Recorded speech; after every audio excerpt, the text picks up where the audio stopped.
ایک تو یہ ہے کہ پوچھا گیا ہے کہ شربت کافور کیا ہومیوپیتھک کا شربت ہے اور کیا اس کو بڑھایا جا سکتا ہے؟ دونوں حضرات میں سے جو مناسب سمجھے۔ جی السلام علیکم ورحمۃ اللہ وبرکاتہ۔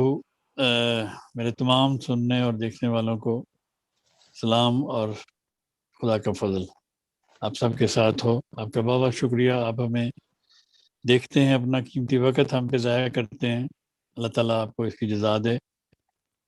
تو دیکھیں جی، یہ کافور، شربت کافور ہومیوپیتھک طریقے پر ہی بنایا گیا ہے، اور اس کا استعمال بھی بالکل ہومیوپیتھک پوٹینسی کی طرح ہی ہوتا ہے۔ اور اس کے اجزاء، کئی لوگ پوچھتے ہیں جی کہ اس کے اجزاء بتا دیں۔ دیکھیں، کچھ چیزیں کمپنی کے راز ہوتے ہیں، ہم 98% نسخہ جات شیئر کرتے ہیں لوگوں سے، لیکن کچھ کمپنی راز ایسے ہوتے ہیں جو شیئر نہیں کیے جا سکتے۔ تو دوائی آپ کو مل سکتی ہے، کچھ دوائیں اس میں سے آپ کو مل ہی نہیں سکتی باہر سے، تو اس لیے ہم وہ بتاتے نہیں ہیں۔ تو شربت کافور پیور ہومیوپیتھک طریقے پر اور سے بنائی گئی ہے، اور خدا کے فضل سے میں نے اس کو بہت مفید پایا۔ اس کو بڑھانے کا طریقہ میں پوچھا، کیا بڑھایا جا سکتا ہے یا نہیں؟